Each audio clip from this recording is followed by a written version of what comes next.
Hello दोस्तों, नमस्कार। आज की इस वीडियो के माध्यम से हम बात करें कद्दू की उन्नत खेती। कद्दू की एक अच्छी पैदावार निकालने के लिए इन वैरायटी को आप लगाइए दोस्तों। पर्सनल जो 5वें 6वें नंबर पर हमने जो किस्म रखी है, बहुत ही अच्छी पैदावार देती है। यानी भारत भर में सर्वाधिक उत्पादन इन किस्मों से निकाली जा सकती। पर्सनल इन वैरायटी को हमने लगा कर देखा है दोस्तों। तो देखिए, कद्दू की खेती गेहूं कटाई की जस्ट बाद आप कद्दू को लगा सकते हैं, या फिर बरसात जैसे ही एंड होती हैं उसके बाद आप तुरंत कद्दू को लगा दीजिए, या फिर आप सर्दियों पर भी कद्दू को लगा सकते हैं। और वैसे तो 12 महीने कद्दू को लगाया जा सकता है। देखिए, कद्दू एक ऐसी फसल है, ज़्यादा लागत नहीं है और मुनाफा बहुत अच्छा है। तो कद्दू की आप खेती कर रहे हैं तो सबसे बड़ी समस्या तो यही है कि कौन सी वैरायटी का चुनाव करें। तो जो वैरायटी जो हाइब्रिड किस्में हैं उनकी जानकारी इस वीडियो के माध्यम से साझा करेंगे। एक अच्छी पैदावार के लिए, एक अच्छी क्वालिटी चमकदार उपज के लिए आपको कब कौन सी खादों का प्रयोग करना चाहिए, कद्दू की फसल पर सड़ने गलने की समस्या ना आए, क्वालिटी प्रभावित ना हो, उपज प्रभावित ना हो, तो इसके लिए कब कौन से स्प्रिंग शेड्यूल चलाना चाहिए ताकि रोग बीमारी आसानी से कंट्रोल हो जाएं, सूखने की समस्या ना आए, पीला मोज़ेक वायरस से फसल को कैसे बचाएं, और एक अच्छी यील्ड निकालने के लिए, फसल को हरी भरी रखने के लिए, ज़्यादा से ज़्यादा उपज निकालने के लिए हमको कद्दू की फसल पर कौन कौन से ज़रूरी काम करने चाहिए, इस वीडियो के माध्यम से डिटेल में संपूर्ण जानकारी साझा करेंगे। तो देखिए, गेहूं कटाई के जस्ट बाद भी आप कद्दू को लगाएंगे दोस्तों तो बहुत अच्छे आपको बाजार भाव मिलेंगे। या फिर बरसात के दिनों पर आप कद्दू की खेती कर रहे हैं, और अभी पर्सनली कद्दू की खेती जो किसान भाई सर्दियों के दिनों पर कर रहे हैं, तो वे फार्मर्स भी काफ़ी अच्छी कमाई कद्दू की फसल से कर सकते हैं। बहुत अच्छी पैदावार होती है। तो देखिए, एक अच्छी पैदावार है, कम लागत और कमाई भी बहुत अच्छी है। तो कद्दू की फसल पर एक दो समस्याएं तो खासकर मोज़ेक वायरस आता है, पीला mosaic virus, yellow mosaic virus.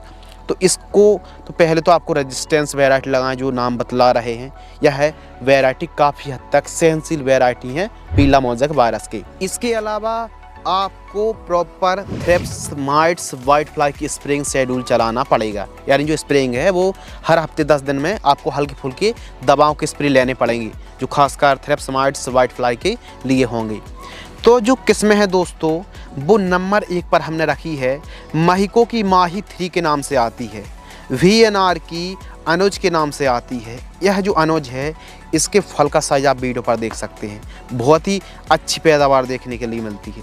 Sakata की जो आती है नकुल के नाम से आती F1। इसके अलावा ईस्ट वेस्ट की EW 137 जो F1 वैरायटी है, ये भी बहुत लाजवाब वैरायटी है। सभी की सही वैरायटी लगाकर देखी है, सब एक से बढ़कर एक हैं। इसके अलावा डॉक्टर सीड्स का जो विराट के नाम से आता है, डॉक्टर सीड्स प्राइवेट लिमिटेड का विराट F1 के नाम से आता है। जो विराट है ना डॉक्टर सीड्स का, इसका उत्पादन भी विराट ही है। इसके अलावा जो SW 1001 कद्दू है दोस्तों, जी हाँ, US एग्री सीड्स की SW 1001 की टक्कर पर या तुलना पर कोई नहीं है। यानी बहुत अच्छी पैदावार देखने के लिए मिलती है। काफ़ी फार्मर्स इस वैरायटी को लगाते भी हैं, और 5-6 वैरायटी सब एक से बढ़कर एक किस्में हैं, उत्पादन बढ़िया है, प्रोडक्शन बढ़िया है। तो इन किस्मों को आप लगाइए, बढ़िया प्रॉफिट कमाइए, और आपको ज़्यादा सोचने की ज़रूरत नहीं है दोस्तों, ज़्यादा आपको इंतज़ार करने की आवश्यकता नहीं। कद्दू की खेती कर रहे हैं तो ज़्यादा वीडियो देखने की आवश्यकता नहीं है, इन किस्मों को आप लगाइए। बाकी गर्मियों में आप फरवरी से मार्च के मध्य आप कद्दू की खेती कर सकते हैं। बरसात के लिए जुलाई अगस्त का महीना है।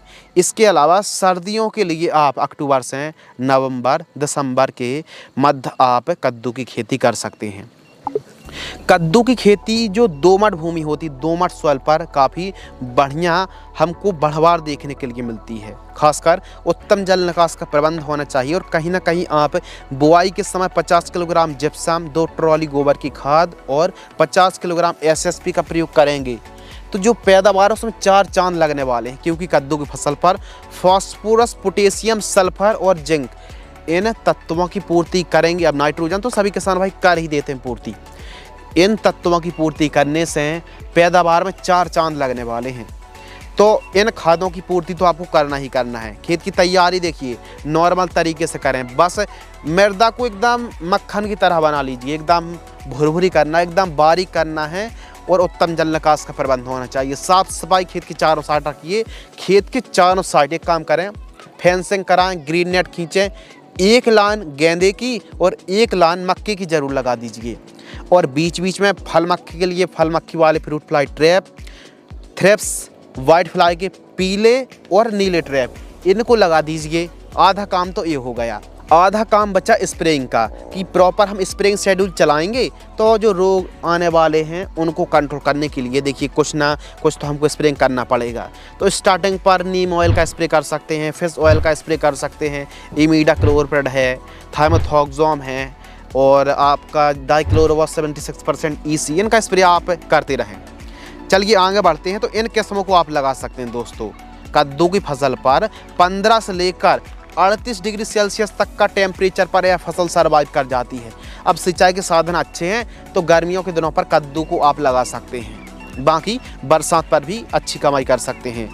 1 एकड़ पर 500 ग्राम से लेकर 700 ग्राम सीड्स की रिक्वायरमेंट पड़ेगी। अब डिस्टेंस को कम ज़्यादा करेंगे तो पैदावार जो है या फिर क्वांटिटी सीड्स की वो कम और ज़्यादा भी होगी। तो कहने का मतलब ये है कि निश्चित क्वांटिटी पर निश्चित सीड्स की मात्रा आपको लेना है। और प्लस यदि आप साधारण तरीके से खेती कर रहे हैं, कद्दू के जो फल हैं खासकर बरसात के दिनों पर क्वालिटी प्रभावित ना हो दोस्तों, तो इसके लिए मल्चिंग पेपर 25 माइक्रोन का मल्चिंग पेपर आप लगा सकते हैं। अब मल्चिंग लगा रहे हैं तो 16 mm ड्रिप बीज लगा दीजिए। बाकी बीज उपचार जरूर करें। बीज उपचार करने से जर्मिनेशन और सूखने की समस्या नहीं आती है। इसके लिए ट्राइकोडर्मा से 1 किलोग्राम बीजों को 5 से 7 ग्राम ट्राइकोडर्मा लेकर के उपचारित कर दीजिए। कद्दू को आप बेड में लगाइए। बेड की चौड़ाई 2.5 फीट, बेड से बेड की दूरी 6 फीट और बेड की ऊंचाई 1 फीट रखनी चाहिए। जो सिंचाई है देखिए, गर्मियों के दिनों पर 7 से 8 दिनों के अंतराल पर आपको सिंचाई करनी पड़ेगी, जबकि टपक सिंचाई से ड्रिप इरिगेशन से आपको 2-2 दिनों के अंतराल पर 2 घंटे सिंचाई कर सकते हैं। नेमेटोड्स के लिए देखिए, इसमें भी नेमेटोड्स की समस्या आती है, तो इसके लिए आप एक काम कर सकते हैं कि गेंदे की 2-4 लाइन लगा दीजिए सिंपली, और 2-2 बीच की 2-2 सीड्स की आपको बुआई करनी है प्रति गड्ढे पर। जरूर नहीं कि आपको दोस्तों प्लांट तैयार करना है, डायरेक्ट फील्ड पर 2-2 सीड्स की बुआई कर दीजिए। पौधे से पौधे की दूरी आपको 3 फीट रखनी चाहिए और लाइन से लाइन की दूरी, सेंटर की दूरी 5.5 से 6.5 फीट रखनी चाहिए। कद्दू की फसल पर सबसे बड़ी जो समस्या है मोज़ेक वायरस, पीला मोज़ेक वायरस है, फल मक्खी है, सफ़ेद मक्खी है, एफिड जैसे थ्रिप्स परेशान करती है, और साथ ही दोस्तों सेमिलूपर्स इल्ली का प्रकोप देखने के लिए मिलता है। कुछ और गिनी चुनी बीमारी हैं जिनको हम प्रॉपर यदि कंट्रोल करेंगे तो बहुत अच्छे से हमारी फसल देखने के लिए मिलेगी बढ़वार और बढ़िया स्वस्थ रहेगी। तो देखिए, जो पहले हमने वर्क बताए हैं एग्रीकल्चर संबंधित, उनको तो आपको फॉलो करना ही करना है। बाकी इन स्प्रे को भी आप दोहरा सकते हैं, इनको आप स्प्रेइंग चला सकते हैं। फर्स्ट जो स्प्रे है जब हमारी फसल 25 से 30 दिन के आसपास की होती है तो UPL कंपनी की लांसर गोल्ड लेना है 35 ग्राम, M45 फंगिसाइड 40 ग्राम, 15 लीटर पानी घोल करके स्प्रेइंग करना चाहिए। अब जो डोज है वो 15 लीटर की दर से साझा कर रहा है, क्योंकि फसल छोटी होती है 2-3 पंप पर हो जाता है, लेकिन फसल जब बड़ी होती है तो 6-8 पंप लग जाते हैं। सेकंड जो स्प्रे है 50 से 55 दिन की फसल होती है तो एंट्राकॉल और सोलेमन, इन दोनों को 15 लीटर की दर से स्प्रेइंग आपको करना चाहिए। जब भी आप स्प्रेइंग कर रहे हैं सिलिकॉन चिप को स्प्रेडर स्टिकर मिलाकर स्प्रे करें, ताकि जो घोल है पत्तों पर प्रॉपर चिपक जाए। थर्ड जो स्प्रे है जब हमारी कद्दू की फसल दोस्तों पंपकिन की क्रॉप है बुआई से 70 से 80 दिन के आसपास की होती है तो कृषि रसायन की अब एक कम एसिटाइमप्रेड है 20% SP, किसी भी कंपनी का आप ले सकते हैं, जरूरी नहीं कृषि रसायन का ही लें। 10 ग्राम लेना है।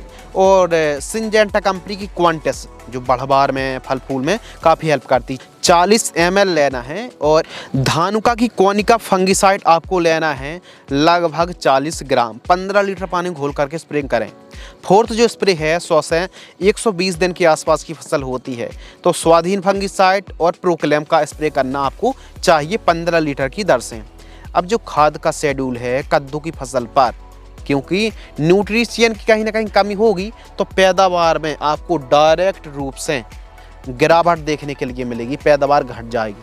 तो इसके लिए समय समय पर खाद की पूर्ति करना बहुत ज़्यादा ज़रूरी है। इसके लिए जो फर्स्ट खाद है जब हमारी कद्दू की फसल बुआई से लगभग 30 से 35 दिन के आसपास की फसल होती है तो सल्फर 90% वाली 3 किलोग्राम, यूरिया उर्वरक खाद आपको लेना है 20 से 25 किलोग्राम, ह्यूमिक एसिड 500 ग्राम। इन तीनों को मिक्स कर लीजिए। और जो खाद देने का सही तरीका, ऐसा नहीं मिट्टी में फेंक मत दीजिए, थोड़ा सा जड़ों से 5 से 6 इंच दूर थोड़ा सा गड्ढा खोदिए, फिर गड्ढे को 1 दिन की तेज़ धूप लगाइए, फिर खाद दे करके 1 एकड़ में मिट्टी को वापस से भर कर सिंचाई करिए।